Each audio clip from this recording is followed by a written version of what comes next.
I saw it at the hand washing station at the entrance of the NICU. I see it in the playroom during medical play bingo. I see it near the fish tank in the surgery waiting room. There is a powerful unspoken language between two parents who have never met, but know in their deepest soul what the inside of a children's hospital feels like. The invisible words to each other say, I see you because I'm here too. I understand you because I'm scared too. I hope for you because I pray for me too. They don't know each other. Their child's diagnoses are different. There is a force that binds them and everyone who works inside a children's hospital. They know that the power of understanding changes everything.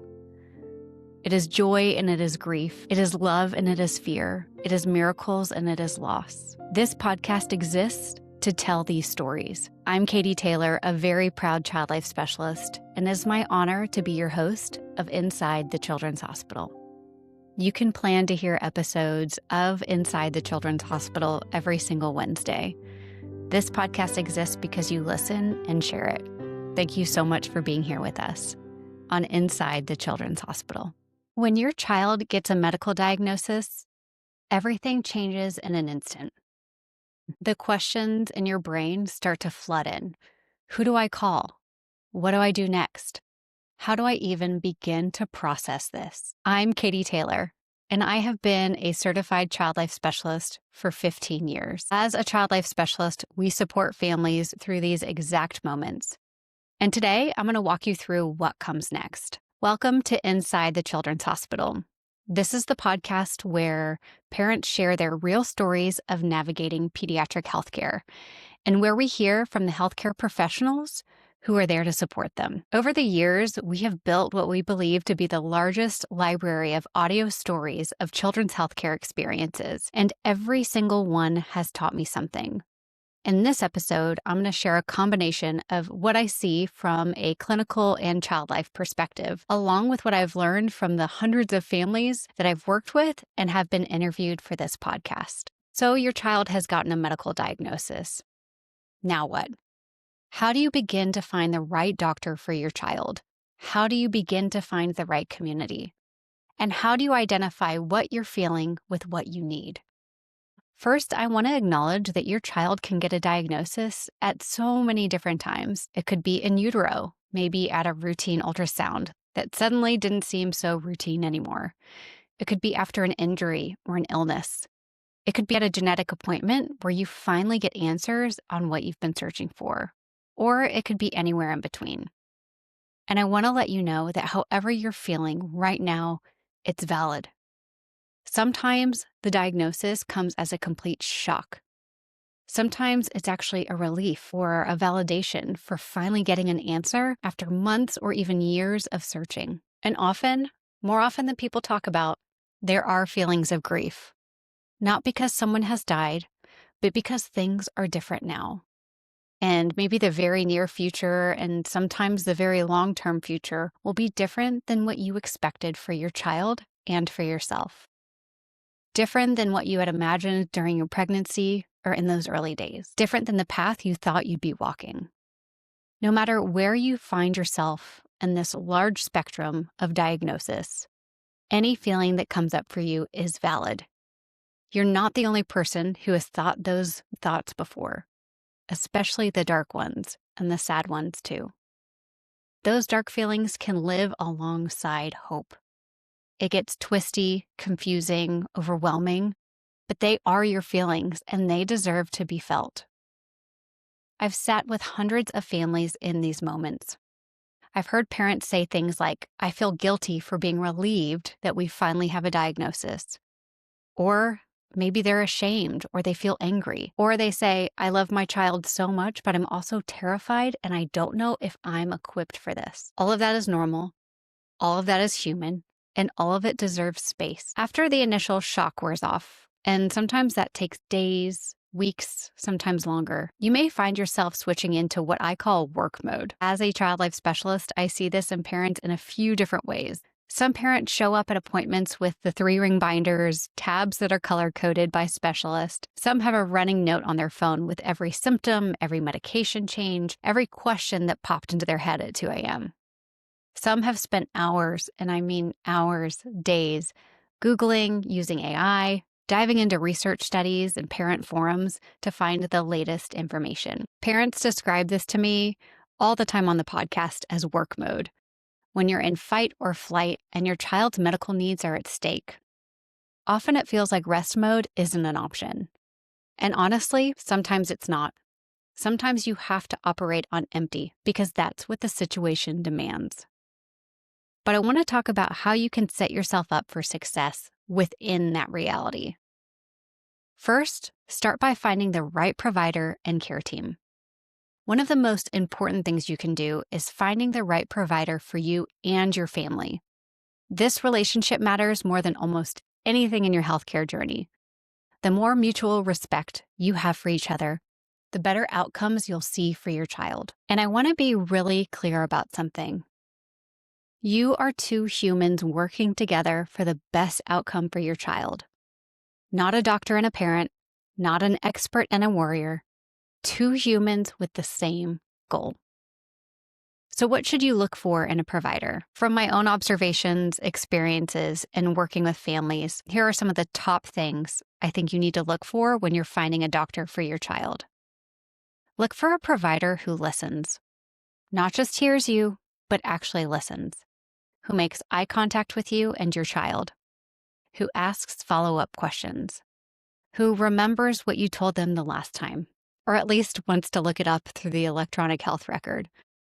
A provider who lets you ask questions, all of them, even the ones that might feel silly or basic. For me, nothing hits home more than when I see a doctor talk to a parent and say, ask me any questions that you're thinking of. No question is too basic. A good provider knows that there are no stupid questions when it comes to your child's health. A good provider doesn't make you feel like you don't know what's happening. When you're with a good provider, you should feel confident enough to ask them the questions, even though you feel like you should probably already know the answer. Find a provider who admits that they may not know the answer to your question, but will do everything in their power to find out. In my experience, the best doctors are the ones who are comfortable saying, I don't know, but let me look into that. Let me consult with my colleague who specializes in this. A provider who lets students in. This may seem counterintuitive, but providers who teach are often the ones staying most current in their field. They're explaining things regularly, they're being questioned by learners, and they're contributing to the next generation of care. Find a provider who understands that your child is a child first and the diagnosis comes second. Your child isn't the cystic fibrosis kid in room 412. They're a kid who loves dinosaurs, hates broccoli, and happens to have cystic fibrosis. A provider who makes you feel respected, not just tolerated, not just heard, but respected. Now, I want you to notice when I'm talking about this long list of asks that I have for your provider, there are a few things I didn't say. I didn't say find a provider who lets you run the appointment. I didn't say find a provider who always spends extra time. Sometimes they literally cannot spend more time even though they might want to. I didn't say get a provider who lets you be right all the time. I didn't say find a provider who has perfect bedside manner. Some of the most brilliant doctors I know are a little awkward, have a dry sense of humor, or just are not warm and fuzzy. And that's okay. If they're excellent at their job and respectful of you and your child, that is what matters. Here's something I tell families all of the time. Just because you didn't go to medical school doesn't mean that your observations, questions, and concerns don't matter. You are the expert on your child. Your doctor is the expert on the medicine. Both of those things can be true at the same time. However, and this is important, the doctor did go to medical school. They have years of training and experience, and they have a lot on their plate. Providers these days are allotted only a certain amount of time per appointment. And that doesn't mean that they don't care. It doesn't mean that they aren't the right person for your child's care team. It means they're a human in a demanding profession working within an imperfect system. So use the other resources that are provided to you. The patient portal for messaging, the after-visit summaries, the patient education handouts, the nurses, the social workers, case managers, child life specialists. chaplains. They are all there, and sometimes you have to look for them or ask for them, but they exist to support you. For 8 years, HealthWell, an organization that provides financial support to help families cover the out-of-pocket costs for critical medications, kept Alicia's family afloat as they learned to navigate the overwhelming costs of chronic illness. When a child is facing a serious medical condition, like Alicia's daughter, families shouldn't have to choose between paying for everyday expenses and getting the life-saving treatments their child needs. And that's where HealthWell Foundation steps in. HealthWell provides critical grants to help with things like co-payments, deductibles, health insurance premiums, and so much more. And through their Pediatric Assistance Fund, HealthWell is committed to making sure kids under 18 can access the medications, therapies, medical devices, and even transportation required for their care. Right now, this fund is temporarily paused because resources are limited, but your support can help reopen it. And for families who rely on it, the impact is nothing short of life-changing. When Alicia's daughter, Karis, was diagnosed from her first hospital stay, Alicia went to the pharmacy to pick up her medications. She was completely caught off guard by the $600 they had to pay for her daughter's life-saving medications. She applied for a grant through HealthWell Foundation, and they became a life preserver after her daughter Karis was diagnosed with type 1 diabetes. Alicia and Karis' story is just one example of the hope and relief this fund provides to families when they need it most. Learn more at www.healthwellfoundation.org. Donate directly to the Pediatric Assistance Fund and help reopen it for the families who are waiting. Together, we can make sure no family has to worry about the financial burden of life-saving medications for their child. And here's my biggest piece of advice about the doctor-patient relationship. Honesty is always the best policy. So if you feel like you snapped at the doctor and didn't mean to, admit that. Say, hey, I'm sorry I was short with you earlier. I'm really running on no sleep and I'm really worried. If you feel like you're not being heard, share that with the doctor too. You can say, I don't feel like I'm explaining this well. Can I try again? Or I'm feeling like we're not on the same page. Can we take a step back?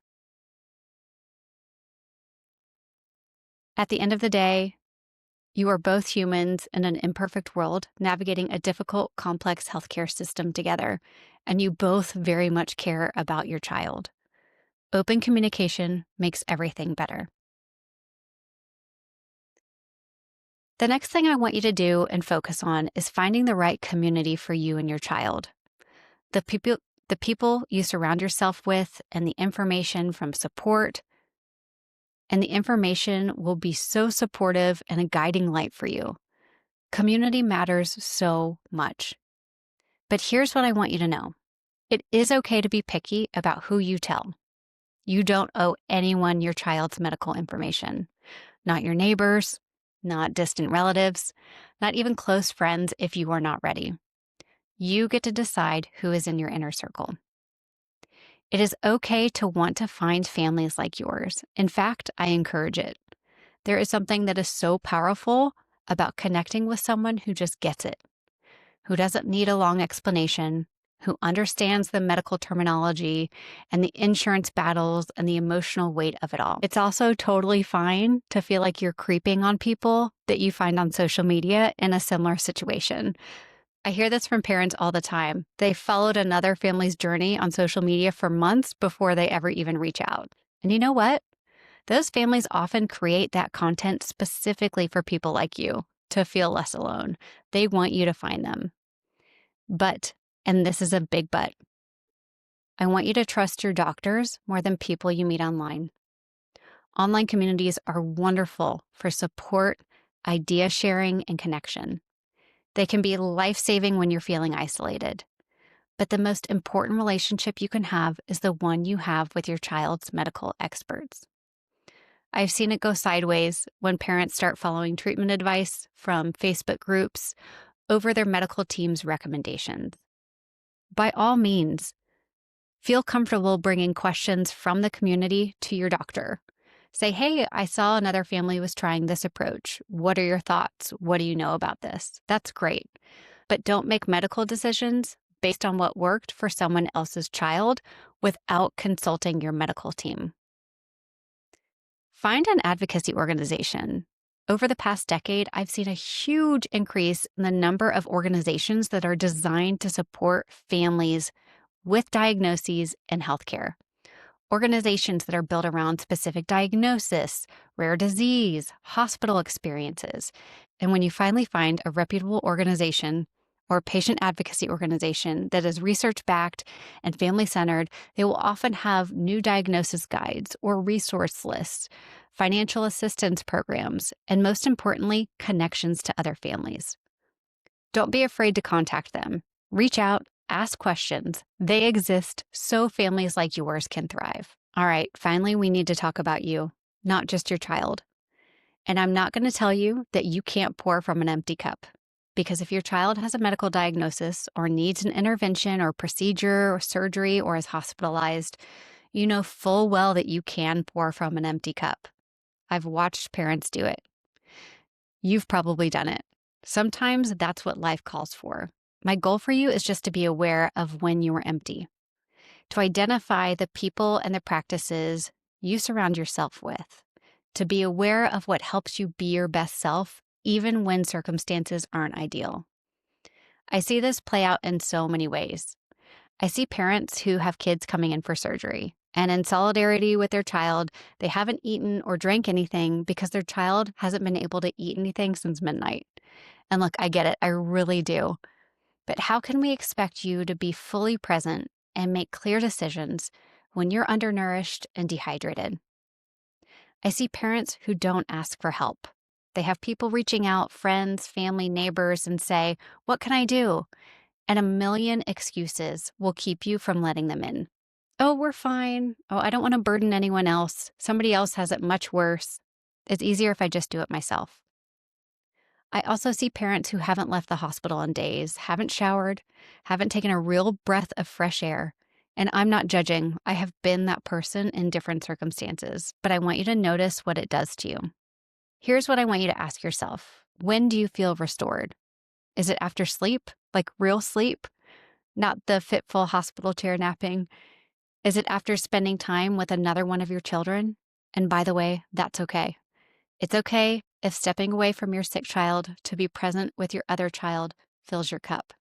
That doesn't make you a bad parent. It makes you a human. Do you feel restored after you take a walk, even if it's just around the neighborhood or a hospital campus? Is it after listening to music or a podcast or sitting in silence? Is it after talking it out with someone who gets it?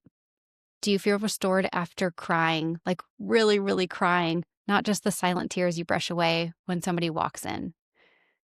Take a note of what helps. Write it down if you need. Write it down if you need to. And then consider those things when you're depleted. I'm not insisting that you take a vacation. I'm not even asking you to leave your child's hospital room if you're not comfortable with that. But just notice what low-hanging fruit you could grab to help you ride the waves. Maybe it's asking the nurse for coffee. Maybe it's texting a friend instead of just saying that I'm fine when you're not. Maybe it's taking a shower in the parent bathroom. Maybe it's letting someone actually bring you food so you eat something that isn't from the vending machines. Small things matter when everything feels really, really big. We could talk about a million more things here, and trust me, you know I want to. We could talk about sibling dynamics, how to talk to your child about their diagnosis, how to navigate going back to work, how to deal with insurance and what to pack for a hospital stay, how to advocate for your child. But if you're navigating a new diagnosis right now, I know there isn't a ton of room or bandwidth for all of that. So let's just start here with these foundations. Find the right provider, someone you respect who respects you. Find your community, people who get it, and an organization that can support you. And finally, pay attention to yourself, to what you need and when you need it. I promise you, you are not alone in this. Thousands of families have walked this path before you, and they've shared their stories on this podcast to help light the way for families coming behind them. If this episode resonated with you, I would be so grateful if you would leave a review for Inside the Children's Hospital. Reviews help other families who are searching for this type of support find us. And if you know someone who needs to hear this right now, another parent navigating a new diagnosis, or a family member trying to understand how to help, share this episode with them. You can find us at Inside the Children's Hospital on social media, and every episode is available wherever you listen to your podcasts. Thank you for being here. Thank you for trusting me with your time. And if you're in the thick of it right now, I'm sending you so much strength. For those of you who are joining us today, I am not a doctor. I'm not a therapist. I am a child life specialist. And the suggestions and tips and resources that I talk about with parents on this podcast may be great for you and they may not be right for you. So the most important person you can talk to about getting support is your care team, your doctor who knows your story and your child's story. So regardless of maybe what I mention or what other families mention here, we're not licensed therapists, we're not doctors. We're having a conversation about what the parenting journey has been like. So please keep that in mind as you listen today.